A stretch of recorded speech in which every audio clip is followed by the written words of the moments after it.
जी question number 4 है जी। Guess the degree measure of the angle in the following cases. अच्छा, इससे पहले आपको पता होना चाहिए ये ईस्ट साइड है, ये वेस्ट साइड है, ये नॉर्थ है और ये साउथ है। सो फर्स्ट जो क्वेश्चन नंबर 4 का पहला पार्ट है, east to south direction. East to south direction, ये आपकी ईस्ट और ये आपका साउथ डायरेक्शन। तो आपके पास ये कैसा एंगल बन रहा है? 90 डिग्री का बन रहा है। तो आप यहाँ पे इसको लिख सकते हैं जी, आपके पास 90 डिग्री एंगल है। और इसके अलावा आप इसको राइट एंगल भी बोल सकते हैं, एंगल। और इसी तरह आपके पास ईस्ट टू वेस्ट डायरेक्शन। वैसे इसने डिग्री पूछा तो डिग्री बस आप डिग्री बोल दें, आगे डिटेल देने की जरूरत नहीं है। ईस्ट टू वेस्ट डायरेक्शन तो क्या है जी? ईस्ट टू वेस्ट, तो ये बिल्कुल स्ट्रेट आ रहा है ईस्ट टू वेस्ट डायरेक्शन। तो आपके पास ये 180 डिग्री होगा इसका। इसी तरह each corner of the board of the class room. तो देखें आपके पास जो बोर्ड होता है वो कुछ ये रेक्टेंगल शेप का होता है। उसके ईस्ट जो कॉर्नर होगा वो क्या होगा? 90 डिग्री का होगा। ठीक है जी, क्या होगा? 90 डिग्री का होगा। तो हम इसको लिख सकते हैं 90 डिग्री। ओके, नेक्स्ट क्वेश्चन देखते हैं अब क्वेश्चन नंबर 5 है, draw an angle A B C in your notebook and measure its with the help of protractor. तो इसने कोई ये नहीं बताया कितना बनाना है, क्या है, अपनी मर्जी से। हमने एंगल की डेफिनेशन पढ़ी थी। हम क्या करते थे कि दो लाइनें जो होती हैं जब वो मीट होती हैं तो क्या बनाती हैं? एक एंगल बनाती हैं। मैंने एक लाइन ड्रा की है, इसी तरह ये मैं दूसरी भी इसी तरह फर्जी ड्रा कर रहा हूँ ताकि ये क्या है, इसे जब मीट हो तो एक एंगल बनेगा। ठीक है, ये मैंने आर्म्स के इसके वो साइन लगा दिया। अब मैं इसको प्रोट्रैक्टर की मदद से अगर जज करता हूँ तो मेरे पास ये क्या है जी, कितने का बना है जी? 10, 20, 40 और ये 45, 45, 46, 47 इन दोनों के सेंटर में है। तो मैं 47 इसको कर देता हूँ। तो 47 डिग्री जो है ये आएगा। अगर मैं इसको नाम देता हूँ तो ये मैं इसको नाम भी दे रहा हूँ, तो मैं इसको लिख सकता हूँ मेजर ए बी इसको सी इज इक्वल टू 47 डिग्री। सो क्वेश्चन नंबर 6 है जी, name the angle mark in each of the given figure and classify them according to their possible measurement by inspection. तो इसको मैंने मेजर पहले से right कर दी है। ए एंगल देख लें आपका 90 डिग्री है, दूसरा क्या आपका 90 है, और इसी तरह आपका जो बी है वो अगर आप मेजर करते हैं, वैसे अंदाज़ा बेहतर है इसमें क्योंकि इसमें उसने कहा नहीं कि आप मेजर करें, तो ये 110 आ रहा है। इसी तरह सी वाला चेक करते हैं तो ये आपके पास 70 आ रहा है, देखें ज़रा। ठीक है जी, तो अब सिंपल हमने इसको बताना है कि जो मेजर एंगल ए है वो कौन सा एंगल है? 90 है तो आपका क्या होगा? राइट एंगल होगा। ठीक है जी, इसी तरह मेजर एंगल बी देखता हूं तो 90 से ग्रेटर है। जो एंगल 90 से ग्रेटर होता है उसे हम क्या बोलते हैं? ऑब्ट्यूज एंगल बोलते हैं। क्या बोलते हैं? Obtuse angle. इसी तरह अगर मैं देखता हूं मेजर एंगल सी, तो ये देखें जी 90 से लेसर देन है, तो जो लेसर देन होता है उसे हम क्या बोलते हैं? Acute angle. लास्ट वन है जी मेजर एंगल डी। तो देखें जी मेजर एंगल डी जो है, सॉरी 90 डिग्री है, तो ये कौन सा होगा आपका एंगल? Right angle. इसी तरह क्वेश्चन नंबर जो आपका इसका ये सेकंड पार्ट है, इसको भी आप मेजर करें। ये 90 डिग्री है और ये ए के ऊपर अगर मैं रखता हूँ तो मुझे पता चल जाएगा 40 है, तो मतलब, और ये भी क्या है जी, इसी तरह अगर चेक करना है तो ये कितना होगा? 50 डिग्री आ रहा है। टोटल मेजर कर लें 90, 50 एंड 40, तो ये देख लें 180 आता है टोटल।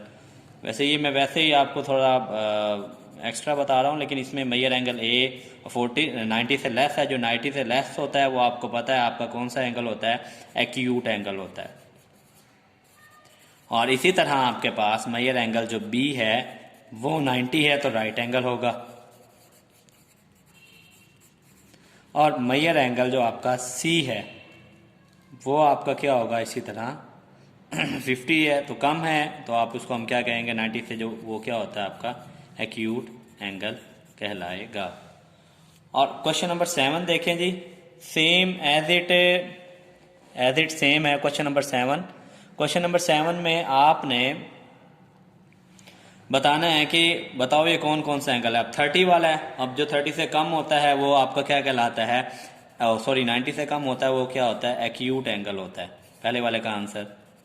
बल्कि अब मैं एंगल नहीं लिखूंगा, बस ये नाम ही दूंगा। वे 2 जो है वो भी आपका क्या होगा, 90 से लेस है ये वाला, तो आपका ये भी क्या होगा, एक्यूट होगा। और तीसरा राइट है, तो इसको मैं राइट बोल देता हूँ, बल्कि मैं यही राइट एंगल है। ठीक है जी, 120 है जो 90 से ग्रेटर होता है, 180 से लेस होता है, वो कौन सा होता है आपका, ऑब्ट्यूज होता है। क्या होता है, ट्यूज एंगल। और इसी तरह 180 है तो ये आपका स्ट्रेट एंगल होता है। ठीक है जी, ये कौन सा एंगल होता है, स्ट्रेट एंगल। और ये 270 है, ऐसा एंगल जो क्या है जी 360 से लेस होता है, उसे हम क्या बोलते हैं, रिफ्लेक्स एंगल। ठीक है जी, अब ये 89 है, 90 से लेसर है, तो ये कौन सा होगा आपका, एक्यूट एंगल। कौन सा एंगल होगा, एक्यूट एंगल। अब ये 210 है तो 360 से लेस है, तो सिंपल आपका ये भी क्या होगा, रिफ्लेक्स एंगल होगा। और ये 300, आप देखें ये भी 360 से कम है, तो ये भी आपका क्या होगा, रिफ्लेक्स होगा। सॉरी इसमें मैं एक छोड़ गया, ये 360 वाला, तो जो 360 के इक्वल होगा वो आपका कंप्लीट एंगल कहलाएगा। 360 वाला आपका क्या कहलाएगा, कंप्लीट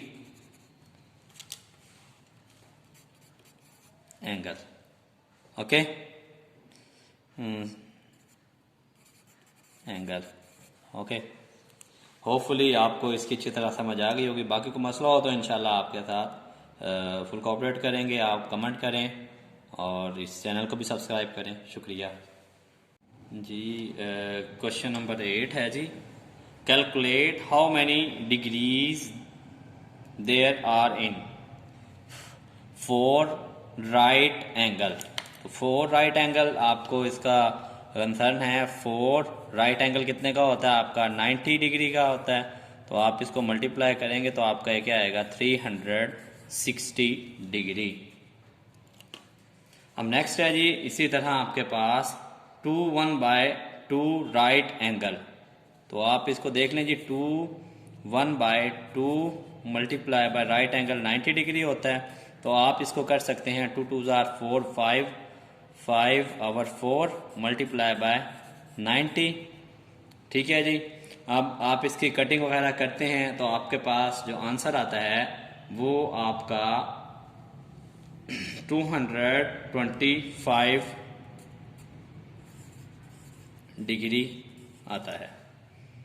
इसी तरह आपके पास 1/2 राइट, सॉरी ये रह गया 2/3 राइट एंगल, 2/3 राइट एंगल। तो 2/3 राइट एंगल मीन 90 डिग्री। इसकी भी कटिंग करते हैं तो आपके पास यहाँ ये 30 बचेगा, तो आपके पास ये कहाँ आ जाता है, 60 डिग्री आ जाएगा। और इसी तरह 1/2 राइट एंगल, 1/2 मल्टीप्लाई बाय 90, तो ये भी इसी तरह कटिंग होके 45 आ जाएगा, 45 degree. 2 1s are 45 are 45 1s are 45। And इसी तरह जी आपके पास 1/2 मल्टीप्लाई राइट एंगल 90 डिग्री। तो देख लें जी आप 1 2s are 2, 2 में 1 ऐड किया, आपके पास 3/2 मल्टीप्लाई बाय 90, वही कटिंग करके इसका 45 आएगा। 45 को 3 से मल्टीप्लाई करेंगे तो आपके पास 135 डिग्री आएगा। ठीक है जी, ये आपका फर्स्ट पार्ट था, सेकंड पार्ट क्वेश्चन नंबर 8 का, third part, fourth part and fifth part.